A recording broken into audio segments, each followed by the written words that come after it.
we start?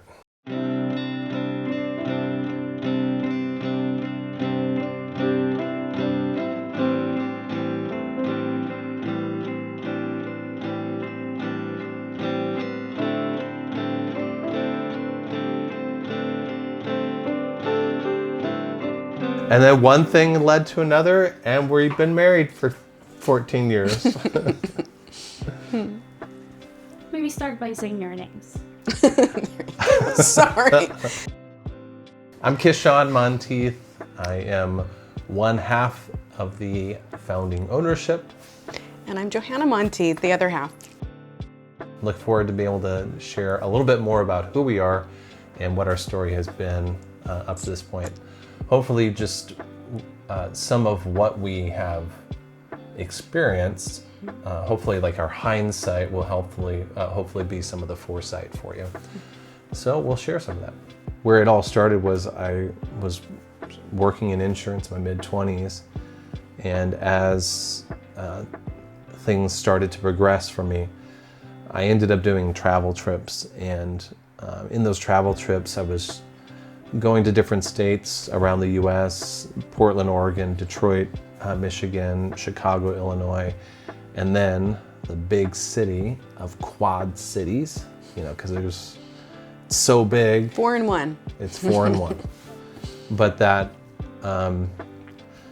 trip led to me also spending some time with some friends that were in the area, and I started to anchor and grow roots in Iowa. Ultimately, going back and forth for maybe a couple of years. I was building a sales team in Des Moines, Iowa, and then it just made sense for me to move to Iowa, so I ended up moving to Dubuque, Iowa. The beautiful river town, the gem of Iowa, Dubuque. About a year after I moved to Iowa, that some mutual friends going to a sledding party where I officially met Johanna for the first time. And the first time I saw Kishon, we were at a decades party where people were dressed up as a decade. And then Kishon took the assignment a little more seriously than others, which I'm sure everyone's shocked. But that was the first time he dressed as Mozart. So he created his own costume. He used like a curtain, and he was just super creative. I'm like, who's that creative guy over there? Someone told me that's Kishon. I'm like, oh, cool. We didn't meet that night, but I remember him because he's always stood out. We had mutual friends, and so it facilitated us being able to spend time together, which was really nice. And he also made me a purse out of an old boot. So there were, little things along the way. We had a friendship, and then I ended up coming to Iowa. There was one occasion, there was a band that I really liked that was coming through, and I truly wanted to see them. And they were coming to Madison, Wisconsin. Where I was living. Where Johanna was living. And I ended up reaching out to her, and we were definitely just acquaintance friend status. It wasn't anything, an expressed thing developing. But, naturally if you're reaching out to a girl, you're like, there's probably something developing, but it's in the back of your mind. So I invited her to go to the show, and I didn't go.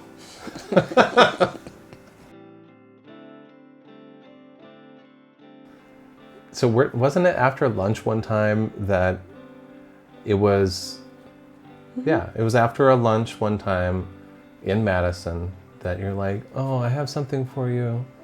And it was a pair of cufflinks. And it was these special cufflinks that kind of it had two circles, concentric circles, and then a light blue outside and then a pearl center. But what was cool about them is they had button connection. Snap. They'd snap together. But anyhow, she was like, of anybody that I thought might like these, I was thinking about you and if you would like them. And I'm like, oh, okay. Oh. What I kind of have created it is a personal narrative, and I think it's very true. These are the cufflinks that started it all. But It's sweet. yeah, I still have them, and a very special memento. And it's interesting how many things can connect from that point forward. I was working part-time in insurance. I was running appointments. I would run appointments in Madison or rural Wisconsin, and then would see her in the mix of it.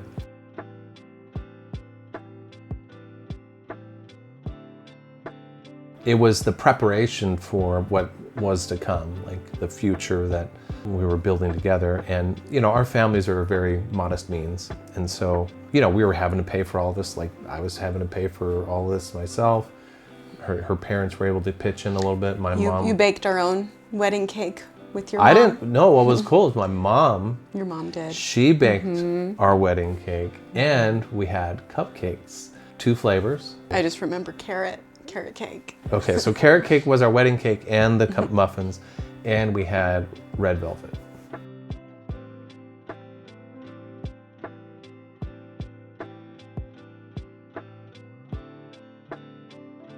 We're used to like bootstrapping. Like that's been like our family's existence. And that's is how we bootstrapping. started out. We Yeah. were in a 1-bedroom apartment. We were trying to take insurance more seriously, even before symmetry at that point. Yeah.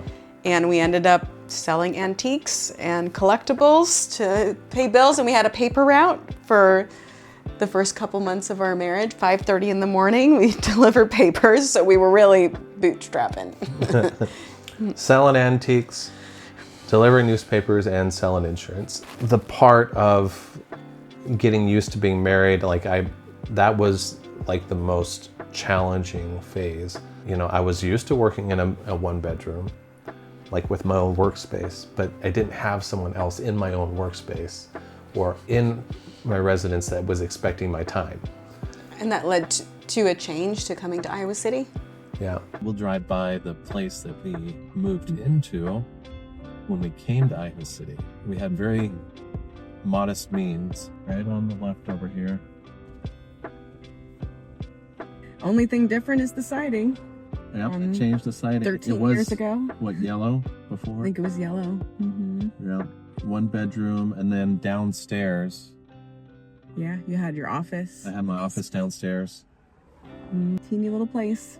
I think it was probably, 500 square feet? Probably. Yeah. And I'm trying to remember if we lived there when we went to our first conference, our first meeting in North Carolina. I think so. We drove out Yeah, we did. from there. I don't know, what was that like for you, a first conference? We drove out there in the Ford Focus. Oh, yeah. And that was in Atlanta, right? Was that? Yep. It was in Atlanta. And I think our car got broken into while we were there. Was it the day we were leaving or the day I think, yeah. In the parking garage of like the hotel, it got broken. in the parking garage? Stole one of our bags that had like our Bible in it. And stuff. Yeah, like surprise, it's a Bible, not some cash. Help feel bad. Yeah. But yeah, I mean, I remember like resenting that I was going to that conference. But I remember going there and I'm like, oh, I like the way these people think. Like Casey and Brandon, like they're very charismatic in a very low-key way.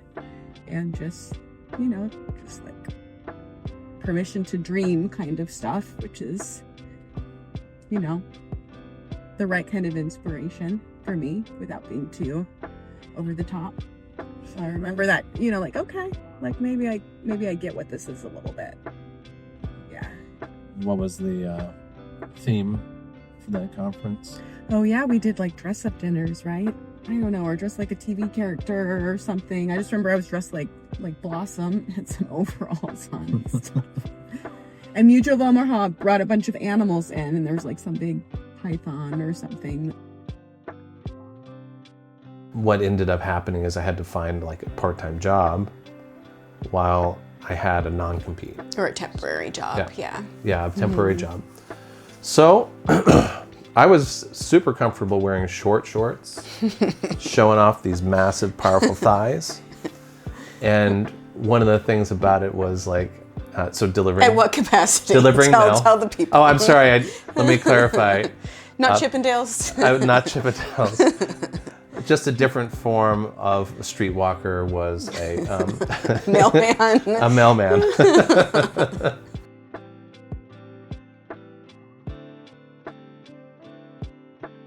They're delivering mail today.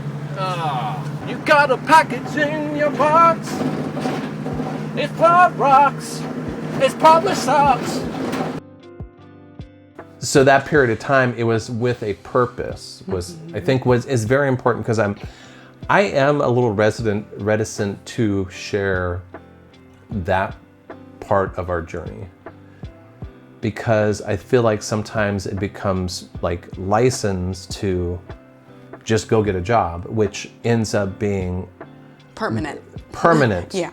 exit, which that wasn't my focus. Like our focus was, or my focus specifically was, I'm going to get into insurance once we've gotten through the transition and acclimating to being married.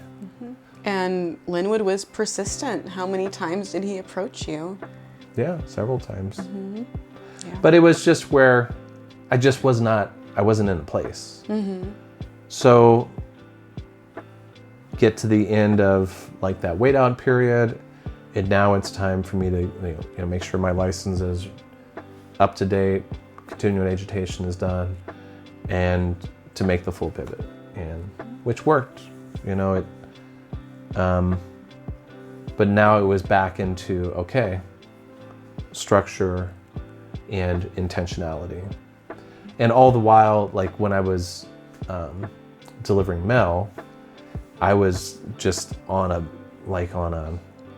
chain audiobook cycle, listening to audiobooks every single day, and that mental diet was so important for me to be able to to stay committed, but also to see it through. We were making do with what circumstances we had,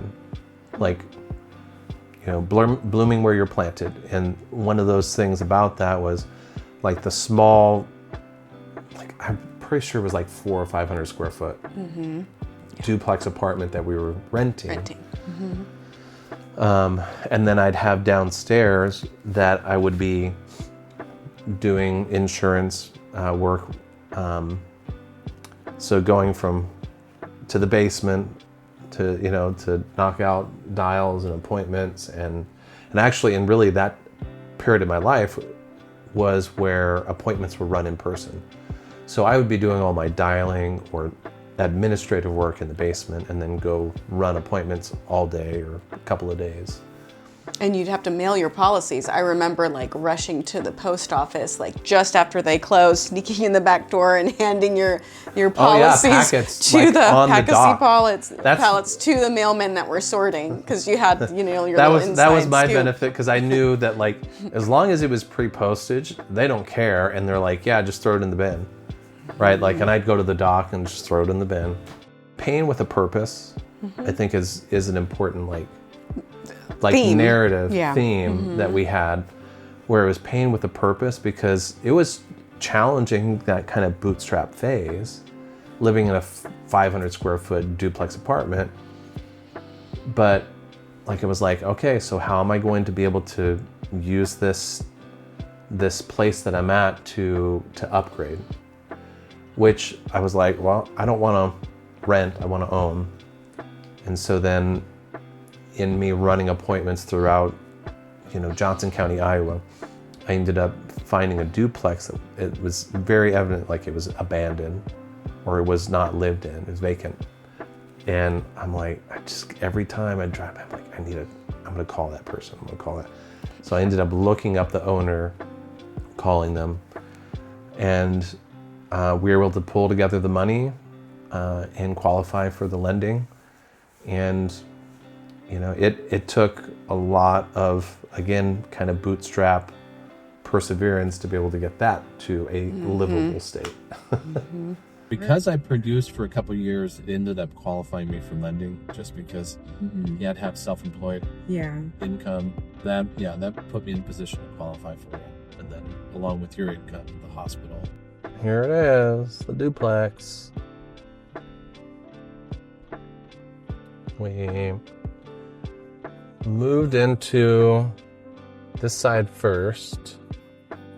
This was the first one that we worked on, which I don't know why we chose the hardest one. Well, there was a several decades long heavy smoker, so we had to scrub walls and use special paint. When she says scrub we, again, I mean me this time. Sometimes I say we and I mean you. This time I mean me. Johanna Monteith, can I ask you what you're doing? Scrubbing filthy walls. How filthy are they? Pretty filthy. It was just bucket after bucket of washing the walls with borax. I also remember changing windows out in the wintertime at 2 a.m. You remember that? 2 a.m. 2 a.m. And it was like -2 outside. It was retarded cold. Ridiculous. It was retarded cold. It was like so bad. We had a lot of things we were juggling then, for Yeah. sure. So, driveway is going to get worked on. But first, before I do any grading, I need to get this retaining wall in. These probably took me 2 hours to do by hand. We were living in a construction zone. We were. Literally a construction And that's where zone. I got licensed myself and started to help you in the business, was kind of in that phase. So And you started went from driving being appointments. nursing aide I was doing both and remodeling. and remodeling and studying. And we had our bed in a construction zone, like a mattress, and then there's construction stuff around the mattress. We were young. We had energy. Young, energy, ambition. You know, but I think there You was... didn't have time to think about it. You just did it. Yeah. We probably lived in the duplex for 3-4 years. 4 years. Yeah. Yeah, then we moved to a townhouse that didn't need a thing. And I was so happy for like a moment of respite until we found the next project, of course. But yeah. I don't know, what was your first impression? Like first take, hot take of I thought the it place? was pretty and peaceful and like, and again, I'm like, oh, they did the work already. Like we can afford a place where they did the work already. Yeah, That's so cool. Yeah. So. That, it had a beautiful view out back, like a pond. Once kind of there was a swell of momentum, we hired our first staff person that ended up turning into 4 staffers. I think we learned some valuable lessons early in that stage that we were able to process years later. Because, you know, it's one of those things where it's like you end up getting resources, you end up getting more opportunities open to you, but then you're like, does having another opportunity open up to you mean that it's a good opportunity for you? Like because of how it might distract Still your focus. Yeah, still focus from really the founding business, because, and I think a lot of the times, like, so for me, what I feel like ended up happening is feeling very comfortable and very accomplished in the founding business, and then finding other things that are of interest. So, you know, like properties. Flipping properties. Well, we weren't flipping them. We were just buying, holding, and renting. And that's where I think with the buying of properties, which, you know, a duplex led to a townhouse next to the next townhouse, led to another 3 more single families. And being very hands-on and everything instead of... So you diminish I diminished my presence and like focus in the founding business. You know, if I were to share some advice to someone is, you know, maybe what it actually affords you to do when you gain momentum like that is actually to find out, like, how are you backing up the investment you've made already in the present business, like in, you know, your communication or your form of leadership, or, ways that you're actually upgrading yourself as a leader. That being said, we ended up having the privilege of witnessing. I think we were at 17 agency owners at one point, that we kind of helped move through that whole business cycle of becoming an agent, becoming experienced, and then helping duplicate that in depth.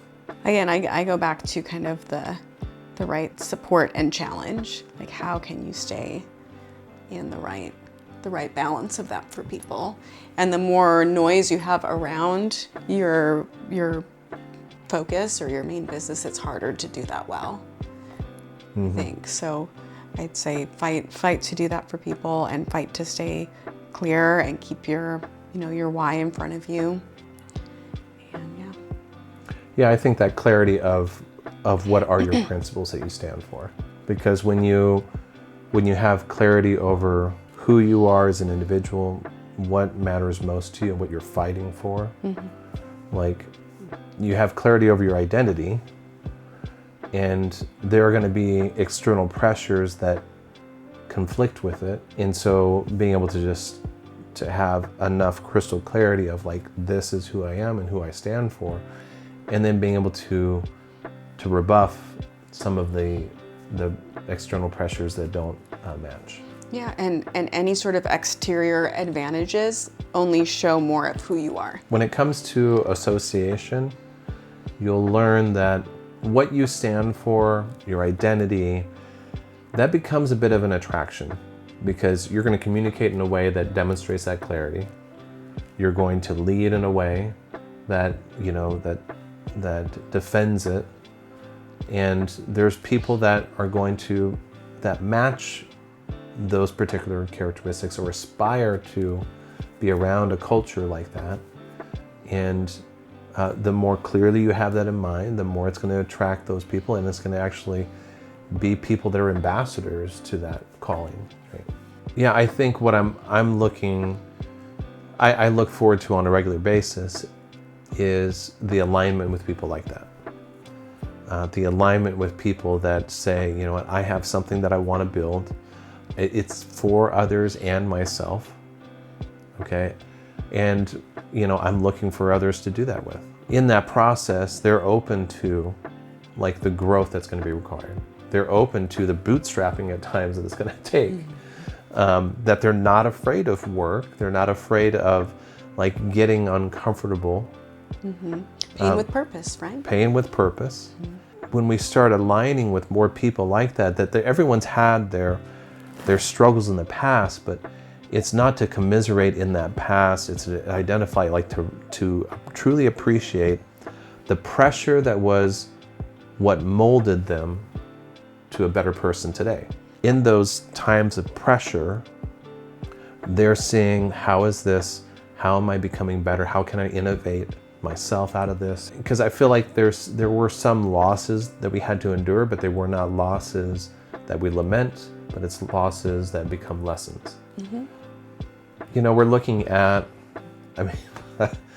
like 14 years of moving through a journey of, like, personal production. The awkward phase of, like, for us, we know what it's like to go through an awkward phase of getting started in business. Life is not ideal at the moment, but being able to pull through. And do it again. And do it again, right. Because you're always going to grow into different problems, better problems, right? Right, upgrade like your problems say, in upgrade life. your problems, but there will always be, and to have that expectation, I think, is important too. Yeah. To pay forward. So, what I think it's just our goal is to be able to help, again, some of our hindsight to be the foresight for others coming into the business, because what we have seen is that the true value of helping others to accomplish what they want, that we collectively create a community of others helping others grow.